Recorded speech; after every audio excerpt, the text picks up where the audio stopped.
Assalamualaikum warahmatullahi wabarakatuh. Apa kabar kalian? Semoga kalian baik-baik saja dan tetap diberikan kesehatan oleh Allah Subhanahu wa taala. Bantu channel kami dengan cara subscribe dan tekan tombol lonceng kalian. Terima kasih. Semoga kisah ini bermanfaat.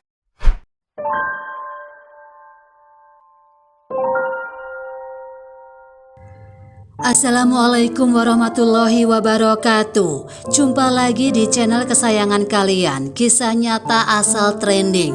Semoga penonton semua senantiasa diberikan nikmat sehat yang berlimpah oleh Allah Subhanahu wa taala. Amin amin ya robbal alamin.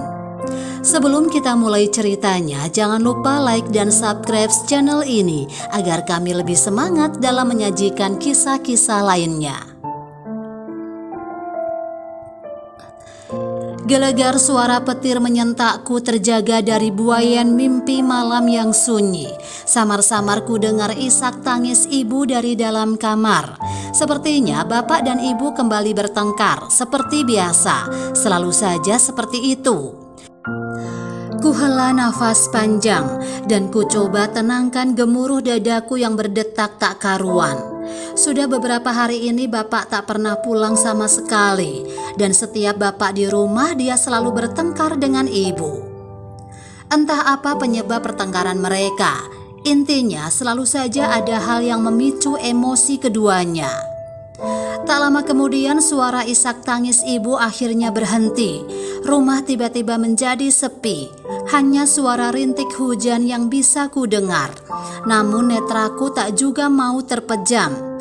Bahkan otak pun belum menunjukkan tanda-tanda lelahnya. Aku pun memutuskan untuk terjaga. Lalu aku beranjak keluar kamar. Kulangkahkan kakiku dengan sangat hati-hati. Takut pergerakanku akan mengganggu bapak atau ibu. Langkah demi langkah kususuri hingga akhirnya aku tiba di dapur. Awalnya aku berniat untuk mencari kudapan atau sekedar mengambil air minum.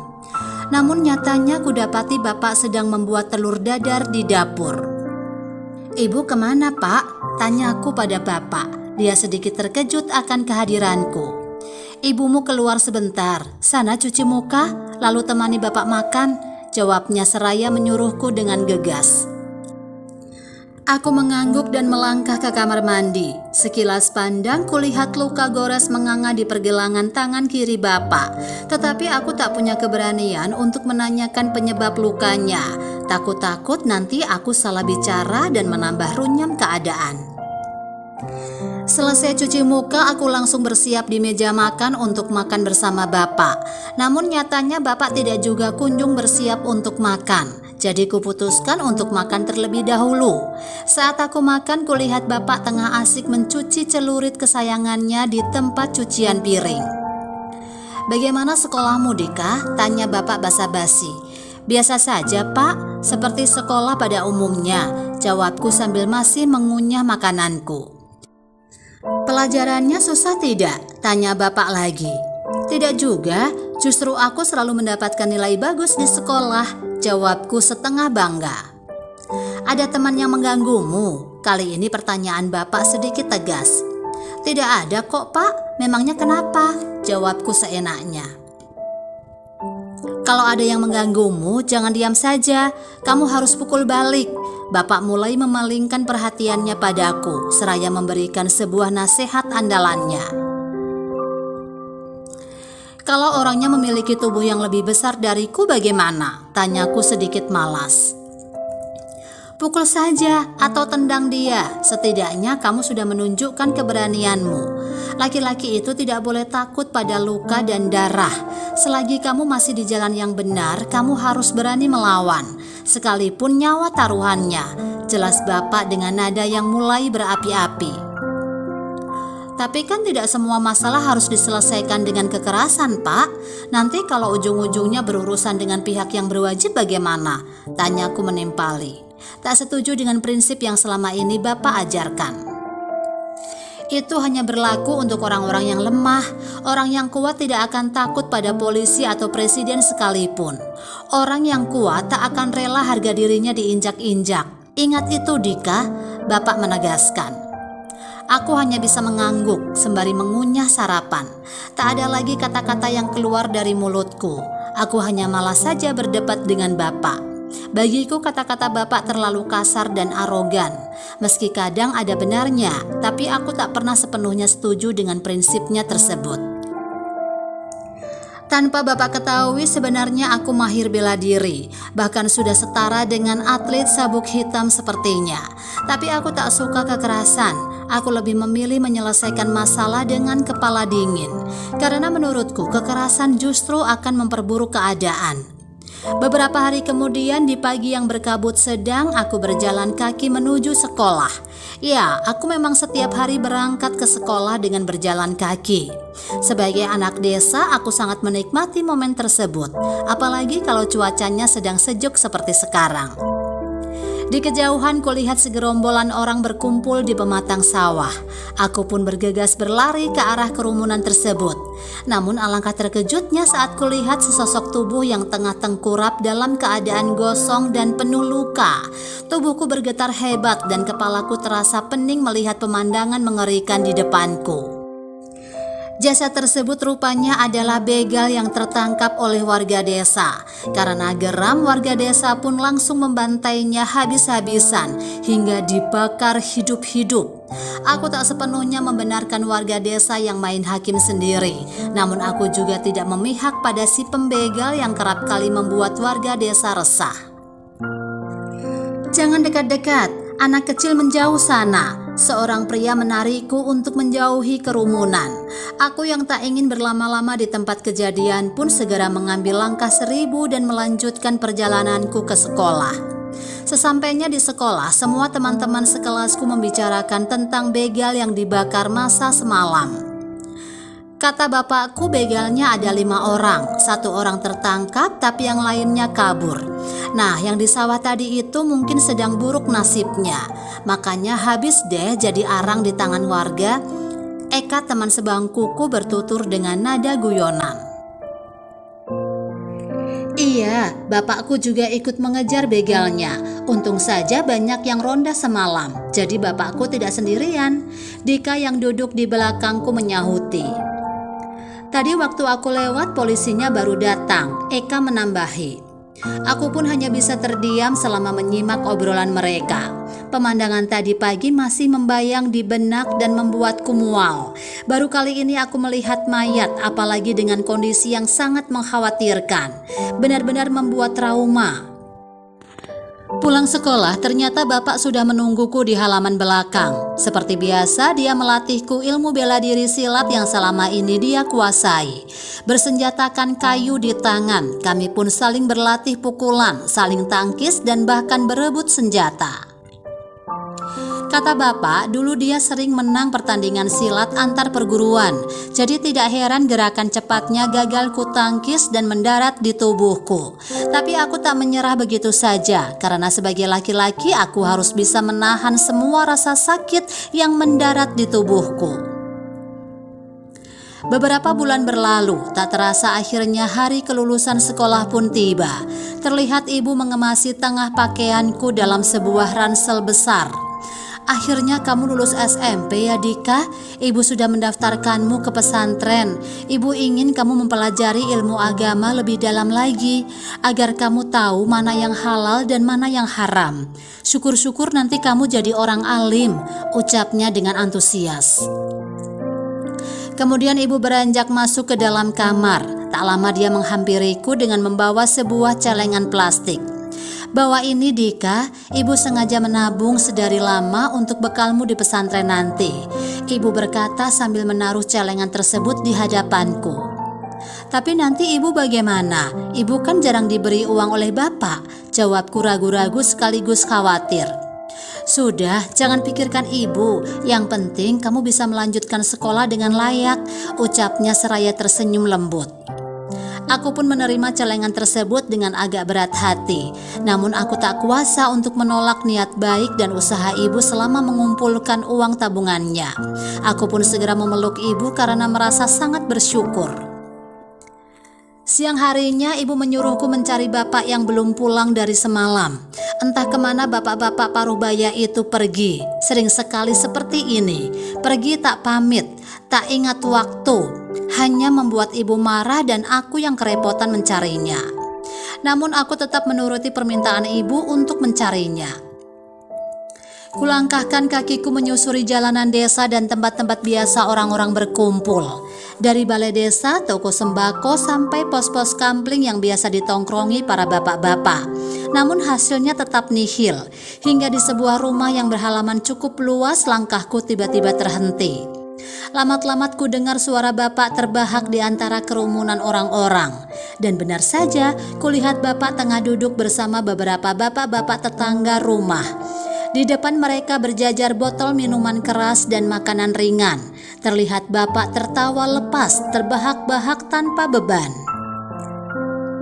Terkadang aku berpikir, kenapa aku harus lahir dari bapak yang seperti itu? Bapak bukanlah orang baik ataupun baik-baik. Bahkan bapak tak pernah bersikap baik pada ibu sekalipun. Tetapi saat di luar rumah, bapak sangatlah royal pada teman-temannya. Dia rela menghamburkan uangnya yang tak seberapa itu hanya untuk kesenangannya dengan teman-temannya. "Kenapa kesini?" tanya bapak ketika melihat keberadaanku. "Ibu ingin bapak cepat pulang," jawabku sedikit takut. "Iya, nanti bapak pulang." "Sudah pulang sana?" ucapnya di tengah kondisi mabuknya. "Aku mau berangkat ke pesantren, Pak." Akhirnya aku memberanikan diri untuk langsung bicara ke intinya. Bapak terdiam sejenak mendengar perkataanku barusan. Lalu dengan santai dia kembali melempar guyonan receh pada temannya, seolah tak menganggap penting perkataanku. Aku pun akhirnya pulang dengan perasaan kecewa. Bahkan hingga menjelang sore pun bapak tak juga pulang. Selepas maghrib aku memutuskan untuk kembali mencari bapak. Tapi saat aku kembali ke tempat tongkrongannya tadi, dia sudah tak ada lagi di sana. Akhirnya aku terpaksa pulang dan menceritakan semuanya pada ibu. "Kita langsung berangkat saja, Dika. Tak usah menunggu bapakmu yang bahkan tak peduli pada anaknya sendiri," tegas ibu. Aku pun hanya bisa pasrah dan mengemasi barang-barang yang akan kubawa ke pondok. Bulan pertama di pondok, ibu datang bertandang. Dibawanya serantang nasi dengan lauk seadanya. Aku tak masalah karena lauk pauk itu adalah masakan ibu. Dan apapun yang ibu masak rasanya pasti enak. "Kamu harus betah di sini ya, Dika. Jangan pulang dulu sebelum jadi orang berilmu," pesan ibu sambil menata rantang makanan. "Iya Bu, Dika pasti akan mewujudkan keinginan ibu. Terima kasih karena sudah membawakan makanan yang enak," ucapku sambil menyendok makanan yang terhidang di hadapanku. Bulan berikutnya ternyata ibu tak bisa datang. Dia hanya menitipkan sejumlah uang lewat orang tua temanku yang kebetulan satu desa. Dan begitu seterusnya sampai 2 tahun lamanya. Hingga di suatu sore salah satu tetanggaku datang ke pesantren, Pak Sabto namanya. "Dika, ibumu sakit," ucapnya singkat. Mendengar kabar tersebut, sore itu juga aku langsung pamit pulang pada pihak pesantren. Takut ibu kenapa-napa. Jika bukan aku yang merawatnya, siapa lagi? Bapak sudah jelas tidak bisa diandalkan. Saat ibu sehat saja ditelantarkan, apalagi jika sedang sakit begini. Membuatku tak tenang saja. Aku hanya membawa sehelai baju dan sarung dalam rangselku. Tak sempat berkemas karena ingin segera sampai ke rumah. Bahkan jaket pun aku lupa untuk membawanya, padahal cuaca sedang sangat dingin karena lepas hujan. "Pakai dulu jaket ini, Dek." Pak Sabto mengeluarkan jaket abu-abu dari jok motornya. "Terima kasih, Pak. Ngomong-ngomong, motor Bapak baru ya? Perasaan dulu bukan ini motor Bapak?" tanyaku basa-basi. "Ini motor pinjam, Dek, punya keponakanku yang baru pulang merantau dari Jakarta," tuturnya seraya mengenakan helm. Aku pun hanya mengangguk pelan dan segera mengencangkan helmku juga. Kami berkendara di tengah cuaca dingin dan kabut tebal. 1 jam perjalanan, Pak Sabto menepikan motor di sebuah warung makan kecil. Kami pun duduk menyesap kopi beberapa saat sembari menunggu kabut menipis. Sementara gelap mulai menyelimuti langit, lampu-lampu jalan mulai menyala terang. Rasanya tak sabar aku ingin segera bertemu dengan ibu. Entah kenapa wajahnya selalu membayangiku sedari tadi, seakan memanggilku untuk segera pulang ke rumah. Setelah dirasa kabut sudah tak terlalu tebal, kami melanjutkan perjalanan. Masih 1,5 jam lagi. Tak lama jalanan yang kami lalui mulai sepi dan gelap karena memasuki kawasan hutan pinus. "Kamu takut, Dek?" "Hehehe," tanya Pak Sabto terkekeh. "Tidak, Pak, aku cuma kedinginan," jawabku santai. Di kejauhan kulihat sesuatu berkilatan memantulkan cahaya dari lampu motor. Perasaanku tiba-tiba tak enak dan dadaku berdebar kencang. Setelah laju motor kian mendekat, barulah terlihat jelas. Ternyata kilatan cahaya tadi berasal dari pedang dan celurit yang dipegang oleh 3 orang pria bertopeng hitam. "Ya Allah, itu begal, Dik," sentak Pak Sabto. Pak Sabto menghentikan motor seketika hingga helm kami saling berbentur. Ampun, ambil saja motornya, tapi jangan lukai kami." Pak Sabto melempar kunci kontak motor ke arah mereka dan turun dari motor. Aku pun mengekor, sementara mataku tetap awas menatap gerak-gerik mereka. "Kabur, Dek, kabur!" Pak Sabto berbisik dengan suara bergetar. Beberapa langkah kami berjalan membelakangi mereka. Tiba-tiba kurasakan seseorang menarik rangselku hingga aku terjengkang ke tanah. Sementara kulihat Pak Sabto kian berlari jauh. "Aku tidak punya apa-apa, tolong biarkan aku pergi. Ibuku sedang sakit, tolong," ucapku ketakutan. Ucapanku membuatnya berdeci dan tergelak. "Kalau kamu mati, nanti ku kawini ibumu biar punya anak lagi. Hahaha," ujar begal itu tanpa tahu malu. Mendidih rasanya darah di kepalaku mendengar ucapannya. Ku tendang kakinya hingga terjerembab ke tanah. Sekejap mata, ku cabut celurit di tangannya. Teknik merebut senjata ini yang selalu diajarkan bapak padaku ternyata akan berguna di saat-saat seperti ini. Kini aku berdiri di atasnya. Andai aku membunuhmu, aku tidak berdosa. Pekiku lantang, membuat pria bertopeng di bawahku tergelak mendengar ucapanku. "Yakin mau melawan kami bertiga?" Pria itu mencoba mengintimidasiku. "Laki-laki sejati tidak akan takut dengan darah dan luka," ucapku percaya diri sembari membuka dan melempar helmku ke semak. Mereka menyabetkan pedang dan celurit bersamaan. Beberapa kali bisa ku tangkis, tapi sebuah sabetan mengenai lengan kiriku, kemudian lengan kananku. Celuritku pun terjatuh dan darah mengucur deras bak air hujan membasahi kakiku. Tubuhku bergetar menahan sakit. Akhirnya aku tersungkur ke tanah. Ku coba berdiri sambil menahan perih. Samar-samar nampak cahaya terang lampu mobil mendekat.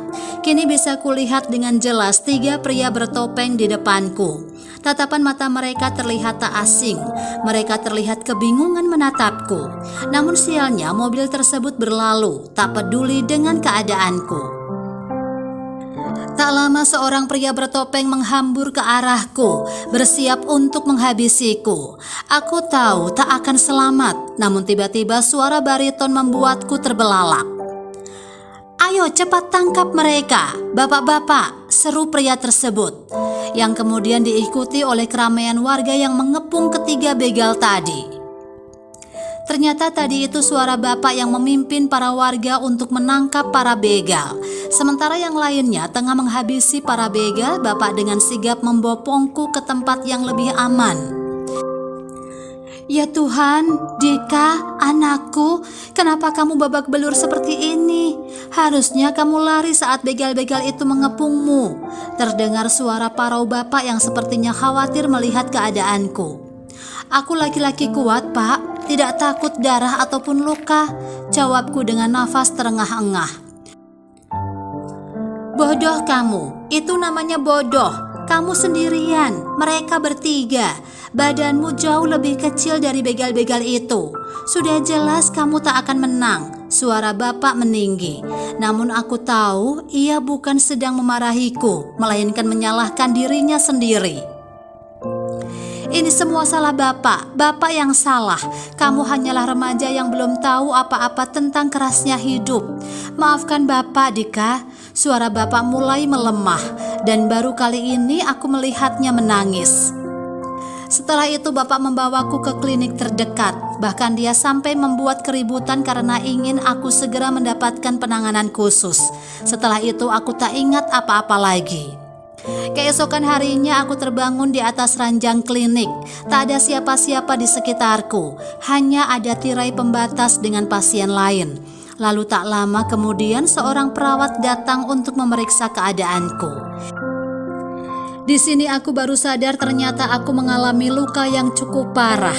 Sekujur tubuhku dipenuhi luka sayatan yang cukup dalam. Untung saja nyawaku masih bisa selamat. Setelah pihak klinik menghubungi pihak keluarga, akhirnya Bapak dan Ibu datang.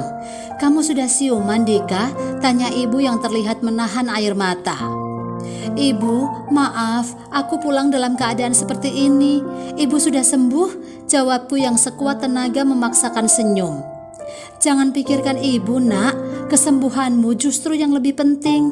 Ibu tidak menyangka kamu mengalami musibah seperti ini." Tangis ibu pun pecah seraya melihat kondisi putra tunggalnya yang sangat mengkhawatirkan. "Ini semua salah Bapak, Bu. Dika jadi begini gara-gara Bapak," ucap Bapak penuh dengan penyesalan. Semenjak kejadian itu, sikap Bapak pun sedikit demi sedikit berubah ke arah yang lebih baik tentunya. Bapak jadi lebih menghargai ibu sebagai istrinya. Bahkan kini Bapak sudah bekerja sebagai pelatih silat di balai desa. Dia ingin mewariskan ilmu bela dirinya pada warga desa agar bisa melindungi diri mereka dari para pembegal. Tak hanya itu, setelah aku sembuh dan kembali mondok, Bapak juga jadi sering menengokku ke pesantren. Bahkan kadang-kadang dia datang berdua dengan ibu. Sepertinya lambat laun hubungan mereka semakin membaik. Aku pun jadi lebih lega ketika pergi meninggalkan rumah. Setidaknya jika suatu saat ibu sakit, aku jadi bisa mengandalkan Bapak untuk menjaganya. Dari kisah ini kita belajar bahwa kekerasan bukanlah kunci dalam menyelesaikan masalah. Bahkan terkadang dengan kekerasan masalah justru akan menjadi tambah runyam.